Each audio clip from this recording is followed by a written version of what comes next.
Subscribe कीजिए F study class channel को और बेल आइकन को दबाइए लेटेस्ट वीडियो सबसे पहले देखने के लिए। हेलो फ्रेंड्स, चलिए आज हम कक्षा 9 गणित का चैप्टर नंबर 10 है और प्रमेय इसमें 10.9 को हल करेंगे।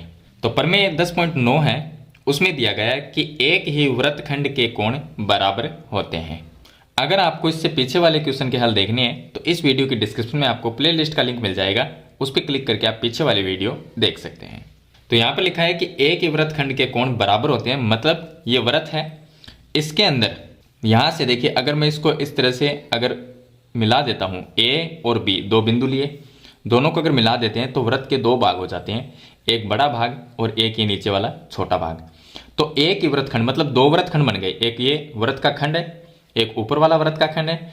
तो ऊपर वाले खंड में हमने इस तरह से ये जो त्रिभुजाकार का आकृति बनाई है हमने, इसके जो कोण होंगे यहाँ पर देखिए, ये जो कोण है, एक ये कोण बना, इसके अंदर ये कोण बना, तो एक ही वृत्तखंड के अंदर जो कोण बनते हैं वो बराबर होते हैं, ये हमें सिद्ध करना है। तो इसका देखिए ए बी, यहाँ पर सी लिख देते हैं और इस पॉइंट का नाम डी लिख देते हैं, इस बिंदु का नाम। तो ये दोनों कोण हमें बराबर सिद्ध करने हैं, मतलब कि हमें सिद्ध करना है, मैं यहाँ पर लिख देता हूँ, हमें सिद्ध करना है कि कोण ए सी बी बराबर होगा कोण ए डी बी के, ए सी बी, ये कोण बराबर होगा ए डी बी के, यानी इन दोनों कोणों को आपस में बराबर सिद्ध करना है। और हम ये जानते हैं कि जो कोण केंद्र पे बनता है, देखिए यहाँ पर अगर हम केंद्र पे इस तरह से कोण बनाते हैं तो ये केंद्र वाला कोण क्या होगा, ये जो कोण बनी हुए हैं इनका दुगुना होगा, यानी ये जो कोण होता है वो कोण इन दोनों का दुगुना होता है। तो ये हमने पीछे वाले प्रमेय में पढ़ा था। चलिए अब हमें ये चीज़ सिद्ध करनी है। तो देखिए, चलिए इसकी उत्पत्ति लिखते हैं। तो उत्पत्ति में देखिए, उत्पत्ति में हम लिखेंगे कि केंद्र पर जो बना कोण है, यानी ए, इस केंद्र का नाम लिखते हैं ओ, तो ए ओ बी, ये कोण दुगुना होगा ए सी बी से, और इससे भी दुगुना होगा, तो ये बात हम लिख देंगे।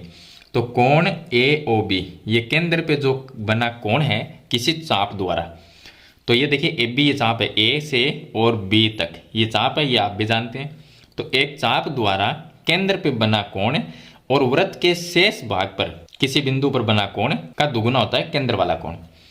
तो कोण ए ओ बी जो है वो दुगुना होगा, दो गुना कोण ए सी बी का। तो ये हो गया ए सी बी, इसको नाम देते हैं समीकरण नंबर 1।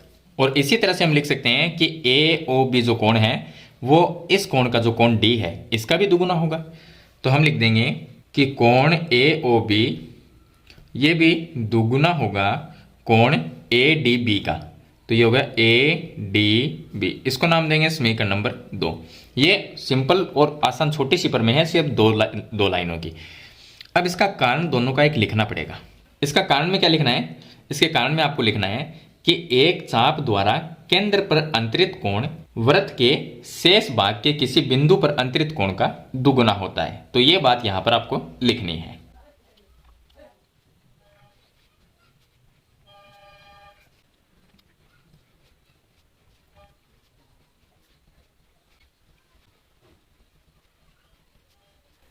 तो मैंने यहां पर लिख दिया है कि एक चाप द्वारा केंद्र पे जो बना कोण है वृत्त के शेष भाग के किसी बिंदु पर बने कोण का दुगुना होता है। तो केंद्र वाला दुगुना होता है इस कोण का, और इसी तरह से इस कोण का ये केंद्र वाला दुगुना होगा, क्योंकि एक चाप ए बी चाप से केंद्र पे बना कोण है और ए बी चाप से ये शेष भाग पर दो कोण बन रहे हैं सी और डी।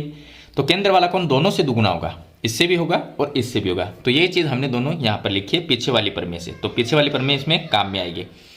अब देखिए समीकरण 1 और 2 से, समीकरण 1 और 2 से हम लिखेंगे कि समीकरण 1 व समीकरण 2 से, समीकरण 1 और 2 से हम लिख सकते हैं कि एक साइड अगर बराबर है ए ओ बी और इसमें भी ए ओ बी, ये एक साइड बराबर है तो ये भी साइड भी बराबर होगी। तो हम लिख सकते हैं दो कोण ए सी बी बराबर होगा दो कोण ए डी बी की। अब 2 से 2 कट जाएगा तो ए सी बी, कोण ए सी बी बराबर आ जाएगा कोण ए डी बी के। और ये चीज़ हमें यहाँ पर प्रूफ करनी थी इसमें। तो यहाँ पर मैंने लिखा है ए सी बी बराबर ए डी बी सिद्ध करना है, तो ये चीज़ हमने यहाँ पर सिद्ध कर दी। चलिए इसमें मैं छोटी सी आपको बात बताता हूँ। यहाँ पर देखिए, मान लीजिए एक वृत्त है और ये वृत्त का केंद्र है, और यहाँ पर कोई बिंदु ए बी ले लेते हैं। ये ए है और ये बी है। अब ए बी एक चाप हो गया, ये हो गया एक चाप, इसको चाप कहेंगे।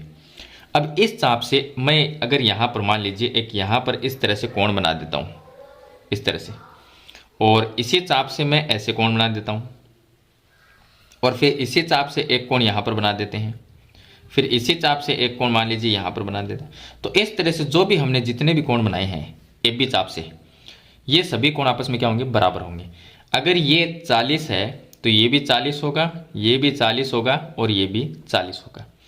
ये चीज़ मैंने आपको इसमें बताई है कि देखिए ए बी ये चाप है, इससे दो कोण, एक ये बना हुआ है, एक ये बना हुआ है, केंद्र वाला भी बना हुआ है, लेकिन केंद्र वाला दुगुना होता है।